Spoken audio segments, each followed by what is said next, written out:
بسم الله الرحمن الرحيم. الحمد لله وكفى وسلام على عباده الذين اصطفى، أما بعد. فأعوذ بالله من الشيطان الرجيم. بسم الله الرحمن الرحيم. الحمد لله رب العالمين الرحمن الرحيم مالك يوم الدين إياك نعبد وإياك نستعين اهدنا الصراط المستقيم صراط الذين أنعمت عليهم غير المغضوب عليهم ولا الضالين آمين.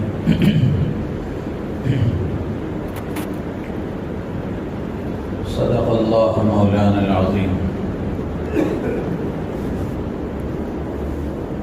محترم بزرگ و عزیز دوستو،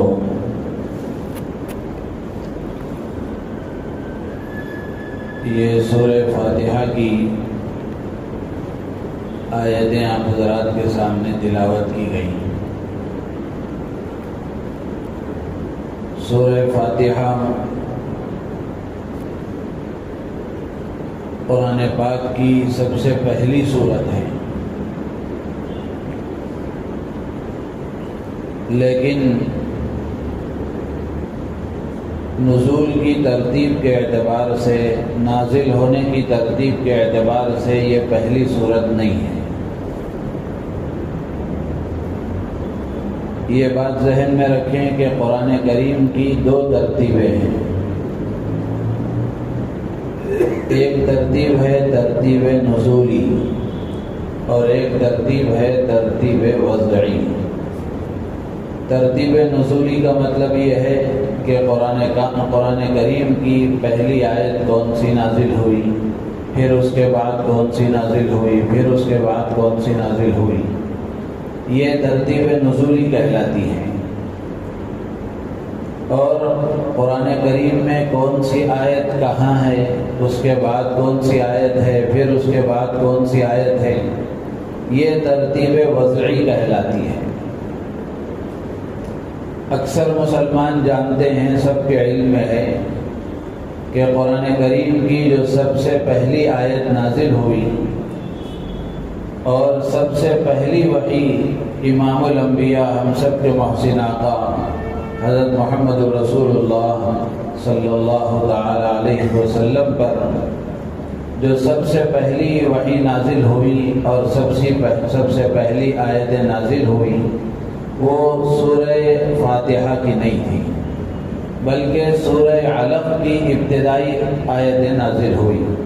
اقرأ بسم ربک الذی خلق خلق الانسان من علق اقرأ وربک الاکرم الذی علم بالقلم علم الانسان ما لم یعلم. یہ آیتیں نازل ہوئی. اور یہ بھی سب جانتے ہیں کہ یہ آیتیں قرآن پاک کے سب سے آخری 30ویں پارے میں ہیں. تو اس سے معلوم ہوا کہ نازل ہونے کی ترتیب الگ ہے اور قرآن پاک میں اس کو رکھنے کی ترتیب الگ ہے. تو ترتیب نزولی الگ ہے، ترتیب وضعی الگ ہے. اور یہ دونوں ترتیبیں اللہ کے حکم سے ہیں. ترتیب نزولی بھی اللہ کے حکم سے ہے اور ترتیب وضعی بھی اللہ کے حکم سے ہے. یعنی آیت اللہ کے نبی علیہ السلام پر نازل ہوتی تو یہ بھی وحی آتی تھی کہ اس آیت کو فلاں جگہ رکھنا ہے، اس آیت کو فلاں جگہ رکھنا ہے. تو اللہ کی طرف سے یہ بھی بتایا جاتا تھا. جیسے قرآن کریم کی جو پہلی آیتیں نازل ہوئی وہ سب سے آخری پارے میں 30ویں پارے میں رکھی گئی، اور جو قرآن کریم کی سب سے آخری آیت نازل ہوئی وَاتَّقُوا يَوْمًا تُرْجَعُونَ فِيهِ إِلَى اللَّهِ، یہ سورہ بقرہ کی ایک آیت ہے جو سب سے آخر میں نازل ہوئی. تو یہ آیت قرآن پاک کے 3 پارے میں رکھی گئی. تو اس طرح نازل ہونے کی ترتیب الگ ہے اور قرآن پاک میں اس کو رکھنے کی ترتیب الگ ہے۔ تو اس اعتبار سے سورہ فاتحہ نازل ہونے کے اعتبار سے پہلی سورت نہیں ہے، لیکن قرآن پاک میں رکھنے کے اعتبار سے، وضع کے اعتبار سے، اور اس وقت جو قرآن پاک ہمارے پاس موجود ہے اس میں ترتیب کے اعتبار سے سورہ فاتحہ پہلی سورت ہے۔ دوسری بات یہ ہے کہ یہ بات بھی حضرات مفسرین کے درمیان میں زیر بحث ہے کہ سب سے پہلی سورت کون سی ہے جو مکمل سورت نازل ہوئی۔ ایک ہے کچھ آیتیں نازل ہوئی اور 2 آیتیں، 1 آیتیں، 10 آیتیں، 15 آیتیں، اور ایک ہے مکمل سورت کا نازل ہونا۔ تو حضرات مفسرین نے، بعض حضرات کی رائے یہ ہے کہ سورہ فاتحہ وہ پہلی سورت ہے جو مکمل نازل ہوئی۔ تو اس اعتبار سے سورہ فاتحہ کو یہ خصوصیت حاصل ہے کہ مکمل سورت نازل ہونے کے اعتبار سے یہ پہلی سورت ہے۔ اور اسی طریقے سے سورہ فاتحہ میں آپ قرآن کھول کر دیکھیں گے تو اس میں لکھا ہوا ہے سورۃ الفاتحہ مکیہ، کہ سورہ فاتحہ یہ مکی ہے، یعنی مکے میں نازل ہوئی ہے۔ کسی بھی سورت کے مکی یا مدنی ہونے کے سلسلے میں عام خیال یہ ہے اور عام لوگ یہ سمجھتے ہیں کہ جو مکہ مکرمہ میں نازل ہوئی وہ مکی کہلاتی ہیں، اور جو مدینہ منورہ میں نازل ہوئی وہ مدنی کہلاتی ہے۔ حالانکہ کسی بھی صورت کے مکی اور مدنی ہونے کے سلسلے میں یہ اصول یاد رکھیں کہ اللہ کے نبی صلی اللہ تعالی علیہ وسلم کی زندگی کے 2 اہم دور ہیں۔ ایک ہے ہجرت سے پہلے کا دور اور ایک ہے ہجرت کے بعد کا دور۔ ہجرت سے پہلے کے دور میں جو آیتیں نازل ہوئی، چاہے وہ مکے میں نازل ہوئی ہوں، چاہے وہ طائف میں نازل ہوئی ہوں، چاہے مکے سے باہر کسی بھی جگہ نازل ہوئی ہوں، وہ مکی کہلاتی ہیں۔ ہجرت سے پہلے نازل ہونے والی جو آیتیں ہیں وہ مکی کہلاتی ہیں، اور ہجرت کے بعد میں جو نازل ہونے والی آیتیں ہیں، خواہ وہ مکے میں نازل ہوئی ہوں یا مدینے میں نازل ہوئی ہوں یا باہر کہیں بھی نازل ہوئی ہوں، وہ مدنی کہلاتی ہیں۔ تو اس لیے اس اعتبار سے سورہ فاتحہ یہ مکی صورت ہے، لیکن بعض روایتوں میں اس کو مدنی صورت بھی کہا گیا، بعض حضرات مفسرین نے اس کو مدنی صورت بھی کہا ہے۔ تو تطبیق دیتے ہوئے حضرات محدث مفسرین نے یہ کہا کہ سورہ فاتحہ کی ایک خصوصیت یہ بھی ہے کہ سورہ فاتحہ 2 مرتبہ نازل ہوئی، ایک مرتبہ مکے میں نازل ہوئی اور ایک مرتبہ مدینے میں نازل ہوئی۔ تو اس اعتبار سے سورہ فاتحہ مکی بھی ہے، مدنی بھی ہے۔ اور اسی طریقے سے سورہ فاتحہ کے مکی ہونے کی دلیل، جو حضرات سورہ فاتحہ کو مکی صورت کہتے ہیں اور اسی پر تقریباً اکثر علماء کا رجحان ہے، تو اس کے لیے دلیل یہ دیتے ہیں کہ قرآن پاک میں سورہ حجر 14ویں پارے میں ایک آیت، ایک سورت ہے سورہ حجر، اس میں اللہ تعالیٰ نے فرمایا وَلَقَدْ آتَيْنَاكَ سَبْعًا مِّنَ الْمَثَانِي وَالْقُرْآنِ الْعَظِيمِ، کہ ہم نے آپ کو 7 مثانی عطا کیا، یعنی وہ 7 آیتیں جو بار بار دہرائی جاتی ہیں وہ آیتیں ہم نے آپ کو عطا کی۔ تو یہ 7 مثانی سے مراد سورہ فاتحہ ہے۔ تو اللہ تبارک و تعالی نے اس صورت میں یہ بیان فرمایا کہ ہم نے آپ کو سورہ فاتحہ عطا کی، 7 مثانی عطا کی۔ تو اب ظاہر سی بات ہے کہ یہ جو سورہ حجر ہے یہ مکے میں نازل ہوئی، اس کے مکی ہونے میں تو کسی کو اختلاف نہیں ہے۔ تو اس میں اللہ تعالیٰ نے سورہ فاتحہ کے عطا کرنے کا ذکر فرمایا ہے، تو اس کا مطلب یہ ہے کہ سورہ فاتحہ اس سے پہلے عطا کی جا چکی ہے، تو اس لیے حضرات مفسرین کہتے ہیں کہ یہ سورہ فاتحہ مکی صورت ہے۔ تو اس اعتبار سے سورہ فاتحہ کو مکی صورت کہا جاتا ہے، اور بعض حضرات جو مدنی صورت کہتے ہیں تو وہ ان کا اپنا خیال ہے۔ تو اس لیے دونوں کے درمیان میں تطبیق دیتے ہوئے مفسرین نے یہ کہا کہ 2 مرتبہ نازل ہوئی، ایک مرتبہ مکے میں نازل ہوئی، ایک مرتبہ مدینے میں نازل ہوئی۔ تو اس لیے کسی بھی صورت کے مکی اور مدنی ہونے کے سلسلے میں یہ اصول یاد رکھیں۔ ہجرت سے پہلے جو نازل ہوئی وہ مکی ہیں، اور ہجرت کے بعد میں جو نازل ہوئی وہ مدنی ہیں۔ اور سورۃ الفاتحہ یہ نام تو سب جانتے ہیں۔ سورہ فاتحہ کے اور بھی بہت سارے نام ہیں۔ تفسیر قرطبی ایک مشہور تفسیر ہے اور مستند معتبر تفسیر ہے۔ امام قرطبی رحمۃ اللہ علیہ نے اس میں سورہ فاتحہ کے 12 نام ذکر فرمائے ہیں۔ سورہ فاتحہ کے 12 نام ذکر فرمائے ہیں۔ پہلا نام ذکر کیا ہے کہ اس سورت کو سورۃ الصلاۃ کہتے ہیں۔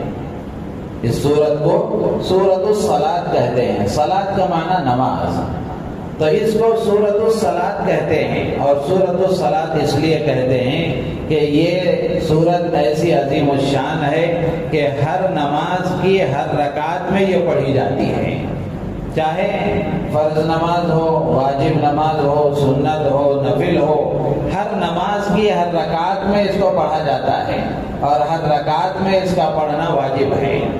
اگر سورہ فاتحہ چھوٹ جائے تو سجدہ سہو کرنا پڑتا ہے آدمی کو، اس کے بغیر اس کی نماز نہیں ہوتی۔ اللہ کے نبی علیہ الصلوۃ والسلام نے فرمایا کہ لا صلاۃ لمن لم یقرأ بفاتحۃ الکتاب، کہ اس کی نماز نہیں ہوتی جو سورہ فاتحہ نہ پڑھے۔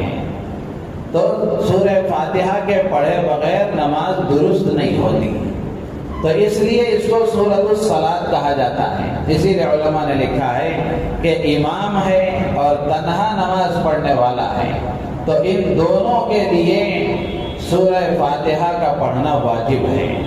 ہاں اگر وہ امام کے پیچھے نماز پڑھ رہا ہے، آدمی مقتدی ہے، تو اس کے لیے اللہ کے نبی علیہ الصلوۃ والسلام نے فرمایا کہ اگر وہ امام کے پیچھے ہے، امام قرات کر رہا ہے، تو امام کی قرات وہ مقتدی کی قرات ہو جائے گی۔ امام کے پیچھے کھڑے ہو کر خاموشی کے ساتھ وہ امام کی قرات سنیں۔ تو اللہ کے نبی علیہ الصلوۃ والسلام نے فرمایا کہ قراءۃ الامام قراءۃ لہ، کہ امام کی قرات اس کی قرات ہے۔ تو اس طرح سورہ فاتحہ کو سورۃ الصلاۃ کہا جاتا ہے۔ دوسرا نام ہے سورۃ الحمد۔ حمد کا معنی ہے تعریف کرنا، اللہ کی حمد و ثنا بیان کرنا۔ تو اس سورت کو سورۃ الحمد اس لیے کہا جاتا ہے کہ اس کی پہلی آیت میں حمد کا تذکرہ ہے، اللہ کی تعریف کا تذکرہ ہے۔ الحمدللہ رب العالمین، ساری تعریفیں رب العالمین کے لیے ہیں۔ تو اس میں حمد کا تذکرہ ہے۔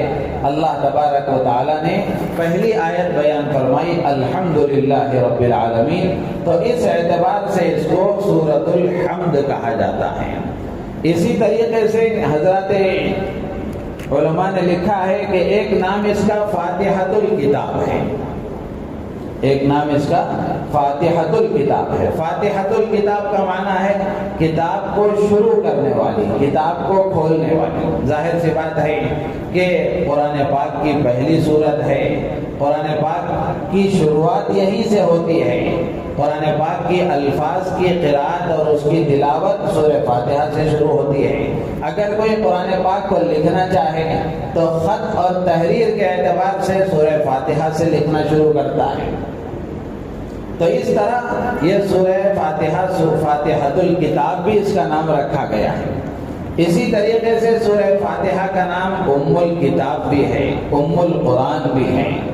ام کا معنی بنیاد، ماں، اصل معنی تو ام کا ماں ہے، تو اس کو ام الکتاب بھی کہا جاتا ہے، ام القرآن بھی کہا جاتا ہے۔ تو ام الکتاب اور ام القرآن اس لیے کہا جاتا ہے کہ قرآن کریم کے جو بنیادی مضامین ہیں، قرآن کریم کے جو اصل مضامین ہیں اللہ تبارک و تعالیٰ نے ان سب کا خلاصہ سورہ فاتحہ میں جمع فرما دیا. تو اس لیے اس کو ام الکتاب بھی کہا جاتا ہے، ام القرآن بھی کہا جاتا ہے. اسی طریقے سے اس کا ایک نام ہے مثانی. ایک نام ہے مثانی. مثانی کا معنی ہے بار بار پڑھی جانے والی، دہرائے جانے والی. ظاہر سی بات ہے کہ بار بار اس کو پڑھا جاتا ہے، نماز میں اس کو دہرایا جاتا ہے، نماز کی ہر رکعت میں اس کو پڑھا جاتا ہے. اسی طرح مثانی کا ایک معنی ہے مستثنی کی گئی، یعنی اس کو الگ سے عطا کیا گیا. اللہ کے نبی علیہ الصلوۃ والسلام نے حدیث میں فرمایا کہ سورہ فاتحہ ایسی عظیم الشان صورت ہے کہ نہ تورات میں ایسی کوئی صورت نازل ہوئی اور نہ ہی انجیل میں کوئی ایسی صورت نازل ہوئی، حتیٰ کہ قرآن کریم میں بھی اس جیسی عظیم الشان اور کوئی صورت نازل نہیں ہوئی. تو اس کو خصوصیت حاصل ہے. اللہ تبارک و تعالی نے الگ شان والی یہ صورت عطا فرمائی اور الگ حیثیت رکھنے والی، الگ خصوصیت رکھنے والی یہ صورت اللہ نے عطا فرمائی. تو اس لیے اس کو مثانی کہا جاتا ہے.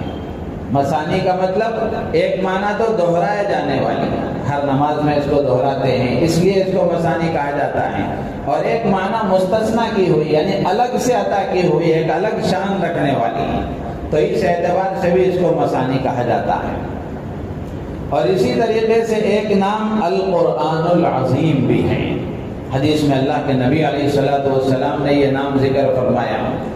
تو اس کو القرآن العظیم اس لیے کہا جاتا ہے کہ اس میں قرآن پاک کے اکثر جو مضامین ہیں، بنیادی جو مضامین ہیں، وہ سارے مضامین اللہ تبارک و تعالیٰ نے خلاصے کے طور پر سورہ فاتحہ میں جمع فرما دیے. تو اس لیے اس کو القرآن العظیم بھی کہا جاتا ہے. یعنی پورے قرآن کا خلاصہ اور پورے قرآن کا نچوڑ، پورے قرآن کے جو بنیادی مضامین ہیں اللہ تبارک و تعالیٰ نے اس میں بیان فرما دیے ہیں. اس لیے اس کو القرآن العظیم کہا جاتا ہے. اسی طریقے سے ایک نام ہے اس کا اساس القرآن. ایک نام ہے اس کا اساس القرآن، قرآن کی بنیاد. قرآن کی بنیاد، قرآن کی ابتدا یہیں سے ہوتی ہے، قرآن کا آغاز اور اس کی شروعات یہیں سے ہوتی ہے. اس کے ذیل میں امام قرطبی رحمۃ اللہ علیہ نے ایک واقعہ نقل کیا ہے. ایک شخص امام شعبی رحمۃ اللہ علیہ کے خدمت میں حاضر ہوا اور آ کر اس نے بدن کے کسی حصے میں درد کی شکایت کی. آ کر اس نے کہا کہ میرے بدن کے درد فلاں حصے میں درد ہے. تو امام شعبی رحمۃ اللہ علیہ نے اس سے فرمایا کہ علیک بتلاوت فاتحۃ الکتاب، کہ تم سورہ فاتحہ کو لازم پکڑ لو، یعنی اس کو پڑھا کرو، اللہ تعالیٰ تمہیں شفا عطا فرمائیں گے. پھر اس کے بعد میں حضرت امام شعبی رحمۃ اللہ علیہ نے کہا کہ میں نے حضرت عبداللہ ابن عباس رضی اللہ تعالیٰ عنہما جو رئیس المفسرین کہلاتے ہیں، ان سے میں نے سنا ہے کہ حضرت عبداللہ ابن عباس رضی اللہ تعالیٰ عنہما فرماتے تھے کہ پوری دنیا کی اساس یہ کعبۃ اللہ ہے، ام القریٰ جس کو کہا جاتا ہے. کعبۃ اللہ ہے کہ یہیں سے پوری زمین کو پھیلایا گیا. یہ قرآن یہ پوری دنیا کی اساس ہے. اور اسی طریقے سے آسمانوں کی جو اساس ہے وہ عریب ہے، 7واں آسمان. وہاں سے وہ 7واں آسمان یہ آسمانوں کی بنیاد ہے. اور اسی طرح زمینوں کی بنیاد جو ہے وہ عجیب ہے، یعنی نچلی جو 7ویں زمین ہے یہ زمینوں کی بنیاد ہے. اور اسی طریقے سے جنتوں کی جو بنیاد ہے، جنتوں کی جو اساس ہے وہ جنت عدن ہے. حضرت عبداللہ ابن عباس رضی اللہ تعالیٰ عنہ فرماتے ہیں کہ گویا یہ جنتوں کی ناف ہے، یہیں سے ساری جنت کو پھیلایا گیا. تو یہ جنتوں کی اساس ہے. تو اسی طریقے سے قرآن کی اساس سورہ فاتحہ ہے. اور سورہ فاتحہ کی اساس بسم اللہ الرحمن الرحیم جو بسملہ ہے وہ ہے. پھر اس کے بعد میں حضرت عبداللہ ابن عباس رضی اللہ تعالیٰ عنہما نے فرمایا کہ جب تم بیمار ہو جاؤ، تمہیں کسی قسم کی کوئی تکلیف ہو جائے، تو تم سورہ فاتحہ کو لازم پکڑ لو، اس کے پڑھنے کا اہتمام کرو۔ اللہ کی ذات عالی سے امید ہے کہ اللہ تبارک و تعالیٰ تمہیں شفا عطا فرمائیں گے۔ اسی طریقے سے اس کا ایک نام ہے رقیہ۔ رقیہ کا معنی ہے دم کرنا، پڑھ کر پھونکنا۔ ظاہر سی بات ہے، بخاری شریف کی مشہور روایت ہے کہ صحابہ کی ایک جماعت ایک جگہ سے گزر رہی تھی، وہاں قبیلے والوں سے صحابہ کی جماعت نے درخواست کی کہ ہم لوگ مسافر ہیں اور سخت بھوک لگی ہوئی ہے، آپ ہماری مہمان نوازی کر لیں، ہمارے لیے کھانے کا انتظام کر دیں۔ لیکن علاقے والوں نے اور وہاں کے قبیلے والوں نے انکار کر دیا، تو جماعت آگے بڑھ گئی۔ ہوا ایسا، اللہ کا کرنا ایسا ہوا کہ قبیلے کے سردار کو سانپ نے ڈس لیا۔ اب ان کے پاس اس کا جو علاج تھا وہ علاج انہوں نے کیا اپنے اعتبار سے، لیکن علاج کارگر نہیں ہوا، افاقہ نہیں ہوا۔ تو پھر ان کے درمیان میں ایک بات آئی کہ چلو، جو لوگ ہمارے یہاں آئے تھے اور انہوں نے ہم سے مہمان نوازی کی درخواست کی تھی اور ہم نے انکار کر دیا تھا، جا کر ان سے پوچھیں ان کے پاس کوئی علاج ہو، اور وہ علاج اگر ہم اپنے علاقے کے، اپنے قبیلے کے سردار کے لیے استعمال کریں تو ہو سکتا ہے کام ہو جائے۔ تو جا کر ان سے کہا گیا، صحابہ کی اس جماعت سے گزارش کی گئی کہ ہمارے قبیلے کے سردار کو سانپ نے ڈس لیا ہے، آپ کے پاس کوئی علاج ہو تو آپ علاج کر دیں۔ تو صحابہ کی جماعت میں غالباً حضرت ابو سعید خدری رضی اللہ تعالیٰ عنہ تھے۔ انہوں نے کہا کہ علاج تو کریں گے لیکن ہماری ایک شرط ہے، علاج تو کریں گے لیکن ہماری ایک شرط ہے۔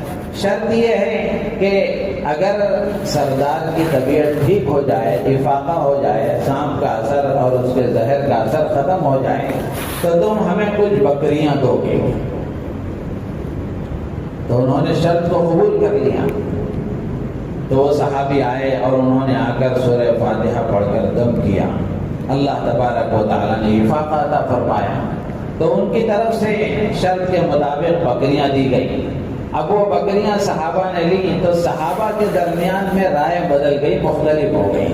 کچھ صحابہ لینے کو صحیح سمجھتے تھے اور کچھ صحابہ نے کہا کہ یہ لینا مناسب نہیں معلوم ہوتا۔ صحابہ کرام رضوان اللہ تعالی علیہم اجمعین کا مزاج ایسا تھا کہ صحابہ اپنی عقل سے کام نہیں کرتے تھے، کہ صحابہ اپنی عقل سے سوچ کر ہی کچھ کر لیتے ہوں، ایسا نہیں تھا۔ کوئی بھی مسئلہ آتا، کہیں بھی الجھ جاتے، الجھن پیدا ہو جاتی تو سیدھے رسول اللہ صلی اللہ علیہ وسلم کی خدمت میں حاضر ہوتے اور اس مسئلے کو حل کرنے کی کوشش کرتے۔ تو حضرت ابو سعید خدری رضی اللہ تعالیٰ عنہ جو پڑھنے والے ہیں، صحابہ کی وہ جماعت نے جنہوں نے لے لیا تھا اور لینے کے قائل تھے، اللہ کے نبی صلی اللہ علیہ وسلم کی خدمت میں حاضر ہو کر اپنا قصہ سنایا۔ تو اللہ کے نبی علیہ الصلوۃ والسلام نے فرمایا کہ قد اصبتم، کہ تم نے صحیح کیا، لے سکتے ہو، غلط نہیں ہے۔ بلکہ اس سے آگے بڑھ کر صحابہ کی دلجوئی کرتے ہوئے اللہ کے نبی علیہ السلام نے فرمایا کہ ان بکریوں میں میرا بھی حصہ رکھنا، ان بکریوں میں میرا بھی حصہ رکھنا۔ ظاہر سی بات ہے، آپ بکری کا گوشت لے کر کیا کرتے تھے اور اس بکری کے گوشت کی آپ کو کیا ضرورت تھی، لیکن آپ نے یہ اس لیے فرمایا تاکہ صحابہ کا دل لگے اور صحابہ کی دلجوئی ہو اور ان کی حوصلہ افزائی ہو۔ اس لیے اللہ کے نبی علیہ السلام نے فرمایا کہ اس میں میرا بھی حصہ رکھنا۔ تو اس طرح اس کا ایک نام رقیہ بھی ہے، اور اسی طریقے سے اس کا ایک نام وافیہ بھی ہے، کافیہ بھی ہے، اور اسی طریقے سے ایک نام اس کا سورہ شفا بھی ہے، سورۃ الشفا بھی ہے۔ اللہ کے نبی علیہ السلام نے حدیث میں فرمایا کہ سورہ فاتحہ میں ہر بیماری سے شفا ہے، سورہ فاتحہ میں ہر بیماری سے شفا ہے۔ ایک روایت میں اللہ کے نبی نے فرمایا کہ سورہ فاتحہ میں زہر سے شفا ہے، زہر سے شفا ہے۔ ظاہر سی بات ہے کہ پورے کا پورا قرآن شفا ہے، پورے کا پورا قرآن شفا ہے۔ گزشتہ اتوار میں نے آپ کے سامنے قرآن کے حقوق کے بارے میں عرض کیا تھا، تو اس میں علماء نے ایک حق یہ بھی لکھا ہے کہ اپنی بیماریوں کے سلسلے میں قرآن سے شفا حاصل کی جائے، قرآن سے شفا حاصل کی جائے، اس لیے کہ قرآن کو اللہ نے خود شفا فرمایا، یا ایھا الناس قد جاءتکم موعظۃ من ربکم وشفاء لما فی الصدور۔ ایک جگہ اللہ نے فرمایا وَنُنَزِّلُ مِنَ الْقُرْآنِ مَا هُوَ شِفَاءٌ، جو قرآن ہم نے نازل کیا ہے اس میں تمہارے لیے شفا ہے۔ تو یہ سورہ فاتحہ میں ہر بیماری سے شفا ہے۔